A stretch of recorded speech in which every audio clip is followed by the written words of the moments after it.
Guys एक बहुत important topic के बारे में हम लोग डिस्कस करेंगे। GS paper 2 point of view से ये टॉपिक है UNCLOS, united nation convention on law of the sea, संयुक्त राष्ट्र समुद्री कानून संधि। तो इसके बारे में हम डिस्कस करेंगे। इसको अडॉप्ट और साइन किया गया था, यानी कि इस कानून को 1982 में अपनाया गया था और यह कानून लागू हुआ था 1994 में, राइट। और अप्रैल 1958 के 4 जेनेवा के कन्वेंशन जो थे उनको हटाकर, उनको रिप्लेस करके यूएनसीएलओएस को लाया गया।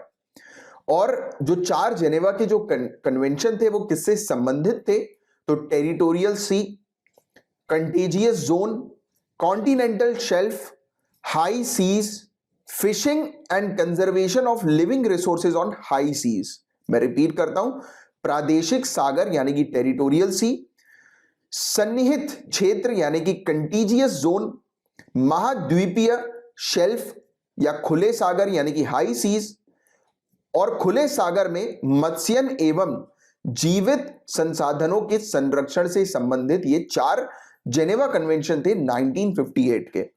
इनको हटाकर united nation convention on law of the sea को लाया गया, राइट। तो एक चीज तो अभी आपके दिमाग में क्लियर हो गई होगी, ये लॉ ऑफ द सी है, समुद्र का कानून से रिलेटेड ये संधि है, राइट। इसको मैं सिंपल तरीके से अगर आपको समझाऊं तो आप ये चीज ध्यान में रखिएगा कि समुद्र में कौन सी कंट्री का कितना क्षेत्र आता है उसको निर्धारित करती है यूएनसीएलओएस, यानी कि एक पर्टिकुलर कंट्री है, राइट, जो समुद्र के साथ अपनी बाउंड्री शेयर कर रही है। तो समुद्र जैसे कि एक कंट्री का कॉन्टिनेंट है, जैसे इमेजिन करो इंडिया के पेनिनसुला को इमेजिन करो, उसके आजू बाजू हम लोग को अरेबियन सी और बे ऑफ बंगाल हमें देखने को मिलती है, फिर इंडियन ओशियन हम लोग को देखने को मिलता है, राइट। तो इंडिया का कितना हिस्सा, कितना एरिया इंडिया का समुद्र में उसका खुद का एरिया कहलाएगा, मतलब कि समुद्री एरिया जो है वो कितने डिस्टेंस तक हमारा कहलाएगा, यानी कि कितने एरिया तक उस समुद्री एरिया में जितनी भी चीजें हैं, जितने भी नेचुरल रिसोर्सेज हैं, जैसे कि तेल की बात करें तो कितने एरिया तक वहां पर कुछ भी अगर निकलता है तो उसका पूरा हक जो होगा वो हमारा होगा, राइट। तो ये चीज, या फिर आपने वो मूवी देखी है शाहरुख खान की चेन्नई एक्सप्रेस, तो उसमें एक सीन आता है, राइट, कि जिसमें ये लोग जो है मतलब शाहरुख खान जो है वो उस पर्टिकुलर शिप में बैठ जाता है और वो इंटरनेशनल वाटर पे शिप चली जाती है। फिर वो बोलते हैं कि अभी हम लोग जो है वो श्रीलंका के पानी पे चले जाएंगे, तो श्रीलंका के वाटर्स पर जैसी गई, यानी कि श्रीलंका की मैरीटाइम टेरिटरी में जैसे ही एंटर हुए तो श्रीलंकन पुलिस तुरंत जो है वो आ गई उनको अरेस्ट करने के पर्पस के लिए, है ना। तो वो वाली चीज तो हमें देखने को मिलता है। तो और जैसे हमारी जो कोस्ट गार्ड है, राइट, जो हमारी आर्म्ड फोर्सेज है, हमारी Indian army, Indian navy, Indian air force के अलावा एक और आर्म्ड फोर्स है इंडियन कोस्ट गार्ड, तो इसका काम यही रहता है यहां पर कोस्टल एरिया पर सिक्योरिटी को मेंटेन करने का, मैनेज करने का, ये चेक करने का कि कोई शिप जो है वो इलीगल तरीके से इंडिया की जो मैरीटाइम टेरिटरी है, राइट, कि हमारी जो समुद्री जो क्षेत्र है हमारा खुद का, तो उसमें तो एंटर नहीं हो रही है, राइट। और इन सब चीजों से रिलेटेड हमने कड़े कदम उठाना शुरू कर दिया 26/11 के बाद से। 26/11 में जो मुंबई टेरर अटैक हुआ था, तो उसमें आपको पता होगा कि ये टेररिस्ट जो थे वो मुंबई में एंटर हुए थे समुद्र के रूट के थ्रू। तो आपने अगर वो नाना पाटेकर की 26/11 मूवी देखी होगी तो उसमें ये स्टार्टिंग में ही ये सीन है कि किस प्रकार से टेररिस्ट ने जो है वो हमारे मछुआरे को मारा। और उस समय भी उन्होंने बोला था कि अरे यार हम लोग इंटरनेशनल वाटर पे तो नहीं जा रहे, राइट, यानी कि पाकिस्तान के नजदीक तो नहीं पहुंच गए हम लोग, तो हमें चलो पलटानी पड़ेगी बोट। तो उस बोट का मालिक नहीं बोलता कि चलो पलटाओ, राइट, आप जो है वो आगे आगे हो शायद, राइट, अंतरराष्ट्रीय पानी में आगे मछली पकड़ते पकड़ते, राइट, तो उसको आपको पलटाना पड़ेगा। तो ये जो बाउंड्रीज हैं जो ये सेट की है, तो ये यूएनसीएलओएस ने सेट करी है, राइट। तो ये पॉइंट आप बहुत अच्छे से ध्यान में रखिएगा और इससे रिलेटेड लगातार कई बार अभी रिसेंट पास्ट में न्यूज आई है, राइट। और एक बस मैं सिंपल सी एक ट्रिक आपको बताता हूं जो आपको मेनली ध्यान में रखनी है कि हम लोगों का जो एरिया है समुद्र में वो 200 नॉटिकल माइल्स तक का एरिया है। अब आप मुझे बताएंगे ये सर्च करके कि एक नॉटिकल माइल जो है वो कितने किलोमीटर का होता है। तो आप जैसे गोवा पे खड़े हो, गोवा के बीच पे आप खड़े हो, आप गोवा के बीच से अगर सामने देखोगे तो 200 नॉटिकल माइल्स तक का जो एरिया होगा वो हमारा एरिया है, राइट। हमारा एरिया, उस एरिया पर हम कुछ भी जो है वो कर सकते हैं, वो पूरी टेरिटरी हमारे इंडिया के कंट्रोल की है, राइट, गेटिंग इट। तो ये चीज है जिसके बारे में एक आपको आइडिया होना चाहिए। तो अब मैं आता हूं इस कन्वेंशन के बारे में बात करता हूं आपसे, इस संधि के बारे में बात करता हूं। तो ये कन्वेंशन जो है ये मरीन और मैरीटाइम एक्टिविटीज के लिए, जहाजी और समुद्री गतिविधियों के लिए एक कानूनी ढांचा बन गया है, एक लीगल फ्रेमवर्क बन गया है और इसे लॉ ऑफ द सीज कहते हैं। समुद्री कानून के रूप में भी इसे जाना जाता है। यह डिवाइड करती है मरीन एरियाज को 5 जोन में, जो आपको ध्यान में रखना है। कौन से 5 जोन है? इंटरनल वाटर्स यानी कि आंतरिक जल, और टेरिटोरियल सी यानी कि प्रादेशिक सागर, कंटीजियस जोन यानी कि सन्निहित क्षेत्र, और एक्सक्लूसिव इकोनॉमिक जोन यानी कि विशिष्ट आर्थिक क्षेत्र, और हाई सीज यानी कि खुला सागर। राइट, तो ये पॉइंट आप थोड़ा सा ध्यान में रखिएगा।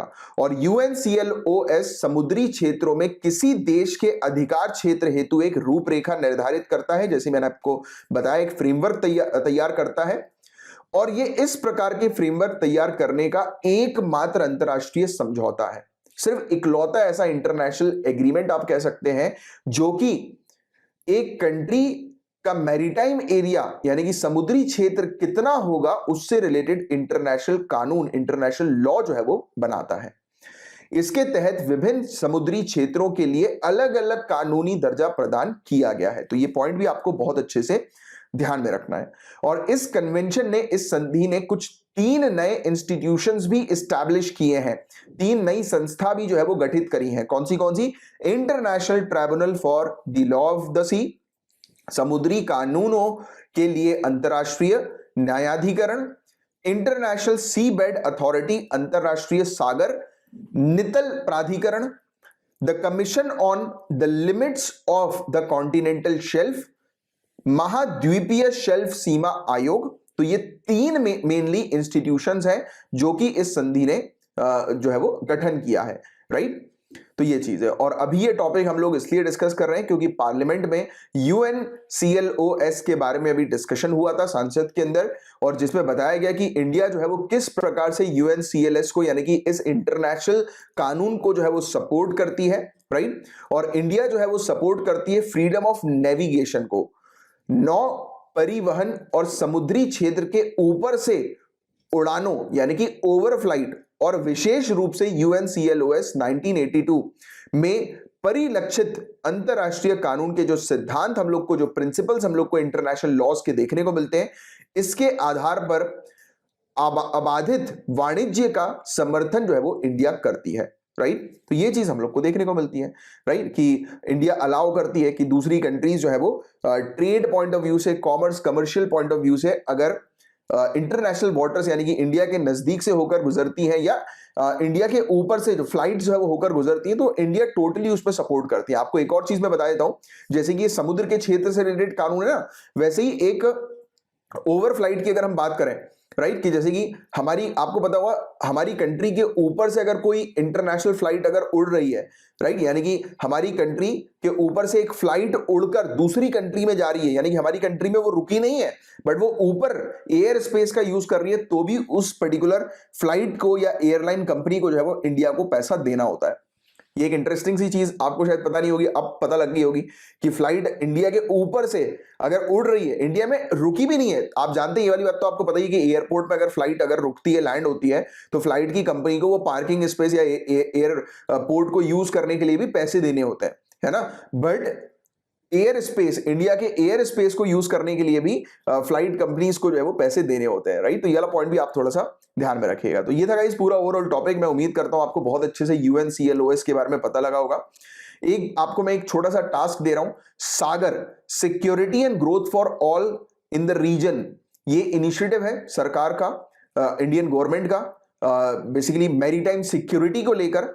तो आप इस इनिशिएटिव के बारे में पढ़िए थोड़ा सा, और मुझे नीचे कमेंट बॉक्स पर लिखकर बताइए कि सागर इनिशिएटिव के बारे में आप क्या क्या जानते हैं। राइट, तो ये आप लोग के लिए एक टास्क है।